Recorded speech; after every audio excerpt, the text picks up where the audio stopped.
หลานน้อยเยาวชนและอนุชนบรรดาเผ่าเทียงแพร่งทั้งหลายเนื่องในโอกาสวันเด็กสากลวันที่1มิถุนายน2025ได้หมุนเวียนมาครบรอบอีกเวลาหนึ่งซึ่งเปรียบเหมือนดังปังบุญใหญ่ของเด็กในทั่วโลกที่บรรดาประเทศได้พร้อมกันเฉลิมฉลองวันดังกล่าวให้กับเด็กในประเทศของตนอย่างเป็นขบวนฟืดๆด้วยหลายรูปการเฉลิมฉลองวันเด็กก็เพื่อส่งเสริมสิทธิและสภาพแวดล้อมที่ดีให้แก่เด็กสำหรับสปป.ลาวพวกเขายังได้กำหนดวันที่1มิถุนายนเป็นวันปลูกต้นใหม่แห่งชาตินับแต่ปี1980เป็นต้นมาเพื่อแสดงให้เห็นถึงความมุ่งมั่นและความเอาใจใส่ของพรรครัฐในการส่งเสริมการพัฒนาแบบยืนยงผ่านการปกปักรักษาสิ่งแวดล้อมและการลงทุนในอนาคตของชาติคือเด็กทุกคนพร้อมทั้งเป็นการสอนให้เด็กเข้าใจความสำคัญของสิ่งแวดล้อมและความรับผิดชอบต่อสังคมในนามต่างหน้าการทำภาครัฐและในนามส่วนตัวข้าพเจ้าขอทรงพรไส้อันประเสริฐความหักแพงความเป็นห่วงเป็นใยและขอฝากความเยี่ยมยามถามข่าวอนุบุญมายังลูกหลานเยาวชนอนุชนลาวบรรดาเผ่าทุกทนาที่ดำรงชีวิตอยู่ทางภายในและต่างประเทศจงมีแต่ความสุขความเจริญก้าวหน้ามีสุขภาพสมบูรณ์แข็งแรงมีความศิวิไลทางร่างกายจิตใจสติปัญญาเป็นเด็กคำหูเป็นเด็กดีเป็นเด็กเก่งเด็กฉลาดมีความรับผิดชอบมีระเบียบวินัยมีความซื่อสัตย์กล้าคิดกล้าแสดงออกในทางที่สร้างสรรค์มีทัศนคติทางบวกและสร้างคุณค่าสำคัญให้ตนเองด้วยการแสวงหาความรู้เพิ่มทักษะและการเรียนรู้สิ่งใหม่อยู่ตลอดเวลา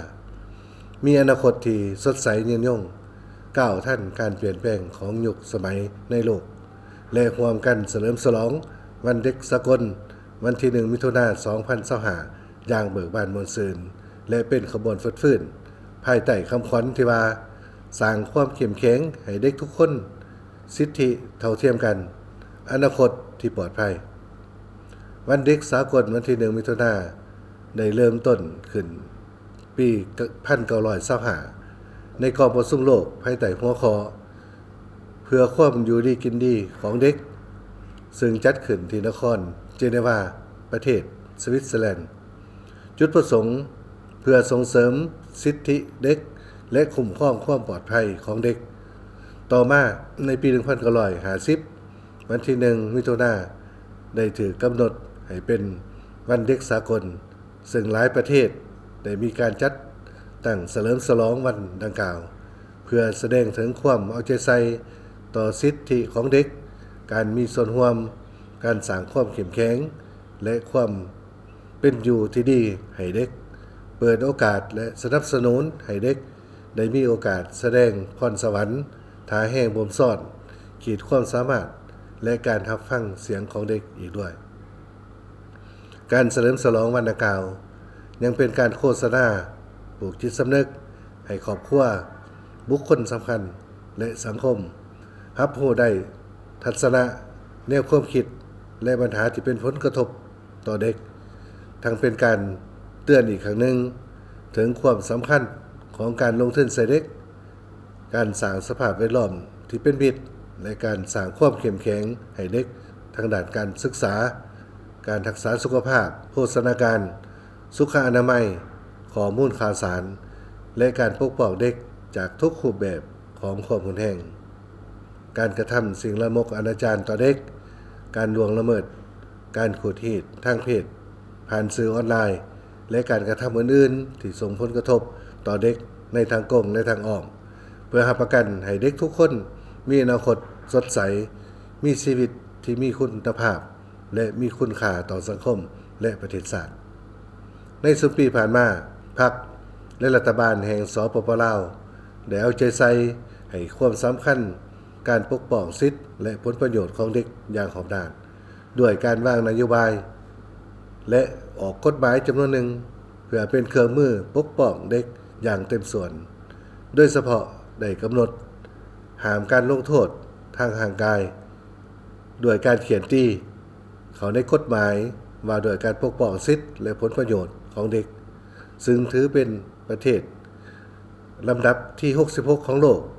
และเป็นประเทศทมิตรของอาเซียนในปี 2024 ก็ได้เป็นเจ้าภาพจัดเวทีเด็กอาเซียนครั้งที่ 8 ซึ่งมีตัวแทนเด็กจากบรรดาประเทศสมาชิกของอาเซียนเข้าร่วมได้ร่วมกันออกแถลงการณ์เด็กอาเซียนเด็กมีส่วนร่วมปฏิบัติแผนงานเปลี่ยนแปลงดินฟ้าอากาศเพื่อสร้างความเข้มแข็งของประชาคมอาเซียนเสนอต่อกองประชุมเจ้าหน้าที่อาวุโสอาเซียนด้านสวัสดิการสังคมและการพัฒนาตามระเบียบการนอกจากนั้นตัวแทนเด็กลาวก็ได้เข้าร่วมปรึกษารือและประกอบคำเห็นต่อคำเห็นทั่วไปเลขที่27